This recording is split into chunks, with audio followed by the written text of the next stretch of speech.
Hi there guys, today I'm going to address a question that we get very often from all of you. You often call the office or you send us WhatsApps and you want to know which Rolex watches you can buy from the AD that you can actually make money on. So I'm going to run through the whole Rolex range. I'm going to guide you on what configurations of the watches to get to actually make some money on them and which ones not to buy when you get offered them from the AD. So before I start the video, to jump into it, today I'm wearing a Rolex Sea Dweller. It's probably one of my favorite Rolex watches, just perfect for my small wrists. Okay, so to jump straight into it, the first one I'm going to start off with is any ladies Datejust, the new 28mm that are out. You're not going to make any money on any of them. So those are the ones to avoid. If you get offered them and you are purely in it to make some money on the watch, to flip it, you're not going to make money when you sell that to us. The next one is from the Rolex Datejust, the 36mm ranges. You can also pretty much stay away from all of them except the motif blue dial, the mint dial, and I think it's a sunburst blue dial. Those ones you can still make a little bit of money on, so that's definitely a buy if you get offered them from the AD. But all of the other ones you are going to get, all of the other ones with the configuration of a Jubilee bracelet and a fluted bezel, you're probably going to get just slightly below retail on them, so you're not going to make money. And stay away from all the smooth bezel ones. They are not good sellers and you're also not going to make money when you sell those. The two-tone options, also there's not one there that you'll really do well on, except actually forgot to mention in the steel ones is the Wimbledon dial. Also you can get slightly over retail if you can get that configuration. Fluted bezel, Jubilee bracelet. From the two-tone ones in the 36mm, the best one to get is the Wimbledon dial. Again, fluted bezel, Jubilee bracelet. You can actually make some money on that. On all the other two-tone ones, you're not going to make money if you get it from the AD and you purely want to sell it to flip it as a profit. Let's go to the Datejust, the 41mm range. Again, avoid the smooth bezels on the Oyster bracelets. They definitely do not, or we as dealers, we do not buy them above retail, so you're not going to also make money on those. The good configurations to get, that you will get above retail, is the 41mm, the mint dial, there's a motif dial, a blue motif, and a sunburst blue dial, and the Wimbledon dial. Those ones you can make a little bit of money on, but the prices aren't crazy high, example as the sports models are. So, and avoid the black dial and the white dials. Those ones you're just going to get normal retail on. Again, you're not going to make money on them. And you know, I'm purely doing this to show you guys which ones to get if you are in the game to get a watch and then flip it. But if you want to build a good relationship with your AD, I mean, take all of these watches that they give to you. On some of them you are going to lose money, but you're going to make again on if they allocate you one of the sports models. Going to the two-tone Datejust, the 41mm. A good one to get is the fluted bezel Jubilee bracelet with a chocolate dial. That one you can still get slightly above retail when you sell it. But the white dial, the black dial, the silver dial, you're not going to get above retail when you sell that. Also the rose gold with the Wimbledon dial, you'll also get above retail when you sell it.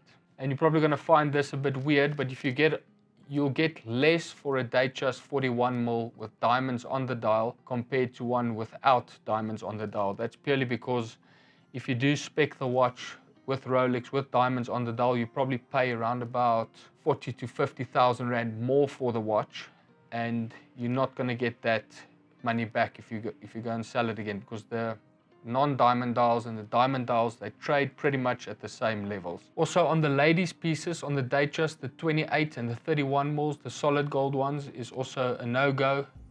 You're not going to get over retail when you sell that. We're moving to the date, the president pieces. The ones that you can make money on is the ice blue dials, the chocolate dial, and obviously the olive dial, which is really popular at the moment. I'd say the ones you're not going to make money on is the yellow gold ones with the black dials and the silver dials. Those ones are not trading, or we as dealers, we don't pay above retail to get those watches in stock. And I'm not going to go into, there's a lot of other special pieces, but I mean those pieces, they don't get offered to a lot of guys. I think they're only in a few stores as well. Is the 36mm day dates with the full diamonds on the bracelet, on the dial, on the bezel. Those, like, if you go onto the Rolex website, you can see those watches. I've never even seen those watches in a store. You also get the rainbow ones. Those ones are obviously trading way above retail, but it's not watches you're going to get offered by your AD. This video is just to the guys that are on the waiting lists, that are not necessarily getting the watches they've been waiting for, but the dealer is offering you an alternative, like maybe get a Datejust.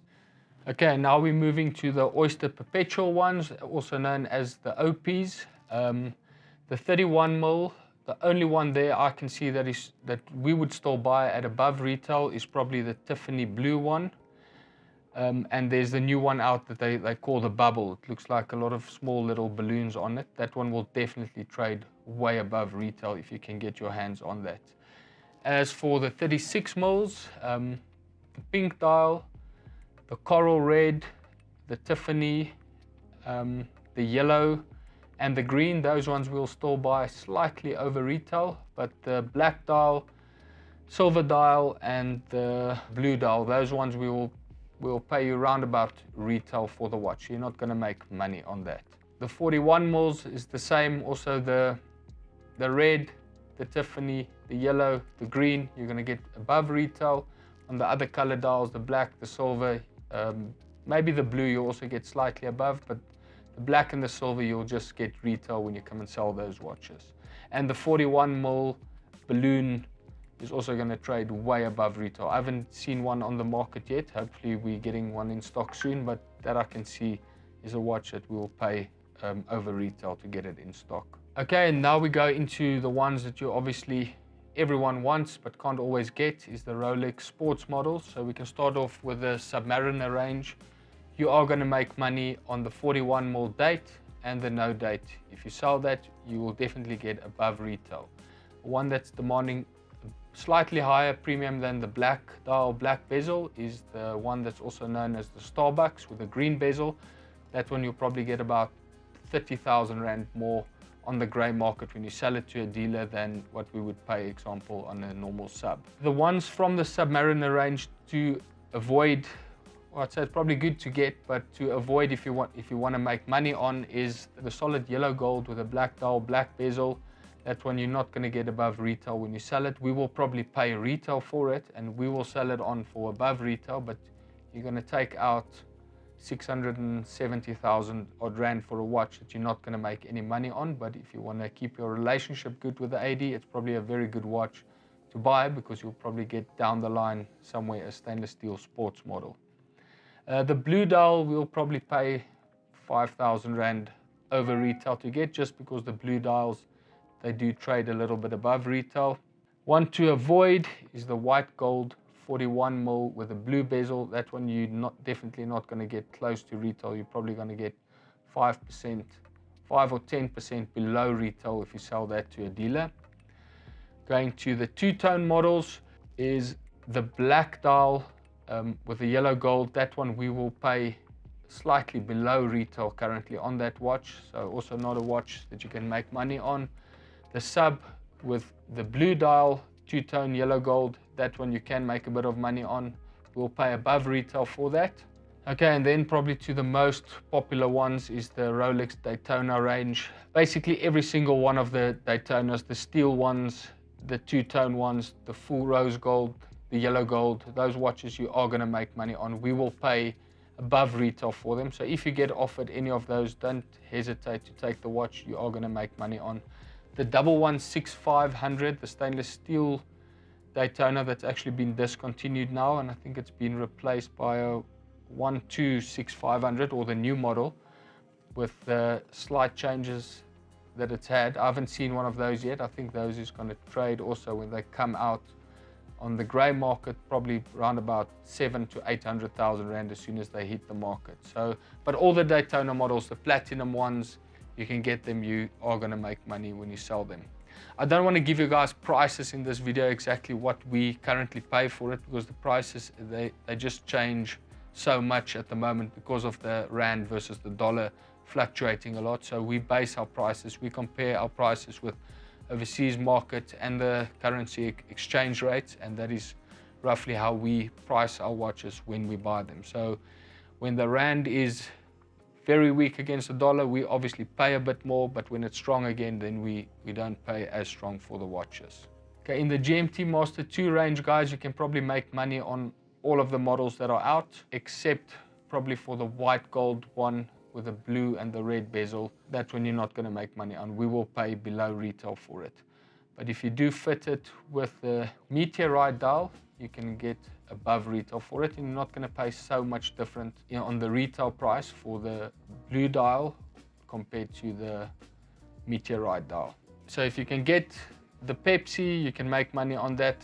Especially, like, I haven't seen one yet, is one of the solid yellow gold GMT that's out on the Jubilee bracelet. I think that one definitely one of the nicest watches that Rolex recently released. You are definitely going to get above retail for that. Same with the Batman, the same with the Sprite, and the normal black ceramic bezel GMT has now been discontinued, so that's not in production anymore. Also, watch it, you'll make some money if you still have that and you come and sell it. The full gold ones, like the root beer, we would probably just pay retail on that at the moment. The two-tone ones, we will pay above retail. The root beer two-tone, we will also pay above retail on that watch. So those are all watches you can make money on. The only one from this category is probably the solid white gold one, is to stay away from that, if you are purely in it to make some money. Okay, let's go over to the Sky Dweller range. We can start off with the steel models. You're not going to make money on the black dial, the white dial, Sky Dwellers. Those ones we will just probably pay retail on. So it's not a watch you're going to lose money on, but it's not a watch you're going to make money on. If you want to make some money, get yourself a blue dial stainless steel Sky Dweller, either on Oyster or Jubilee bracelet. And the one that I haven't seen now is the new green dial that's out. I think that watch is probably going to start at double its retail as soon as it hits the market here in South Africa. So those are definitely ones to get that you can actually make money on. The full gold ones, avoid them. You're not going to make money on them. You'll probably get, we would even pay below retail on some of the solid gold ones. So avoid them if you can. But definitely one that you can make money on is a Everose solid gold with a blue dial. That's a very nice watch to get. And let's move over to the Sea Dwellers. One that's also very popular at the moment is a 43mm with a red writing on. That one you can get slightly above retail for it. Definitely one to get. Going to the Deep Sea 44mm. That watch we currently, believe it or not, the black dial, we will not even pay retail for the watch. We will pay below retail for it. So avoid. The Rolex Deep Sea 44mm James Cameron is definitely a watch you can make money on, so that one you can get. And the Deep Sea Challenger, the massive one, that's about 50mm, it probably looks this big. That watch you can also definitely make some money on. Okay, and let's go to the Yacht-Master range. Definitely the ladies ones, there's none of them there you're going to make money on. You will actually lose some money if you would sell any of the ladies models to us. The new Yacht 42mm, the titanium one, definitely a yes, you'll make money on. The 40mm blue dial, you can make some money on. The platinum dial, you can make a little bit of money on, it's a yes. The solid Everose gold, it's a beautiful watch, the one with the Oyster Flex bracelet and the black bezel. It's a nice watch, but definitely not a watch you're going to make money on, so avoid that one. The Yacht-Master IIs, the 44mm, the full yellow gold one, you're not going to make money on. The 44mm steel, stay away, you're not going to make money on. The Everose two-tone with the brown dial, that one you're also not going to make money on. We'll probably pay retail for that watch. And as I mentioned, all the 37mm, stay away from them. Okay guys, thanks for watching. Remember, if you can get your hands on these watches, you can bring them to us. You can actually make some money if you sell them to us. So buy wisely, enjoy your watches, and time is a luxury. Invest in it.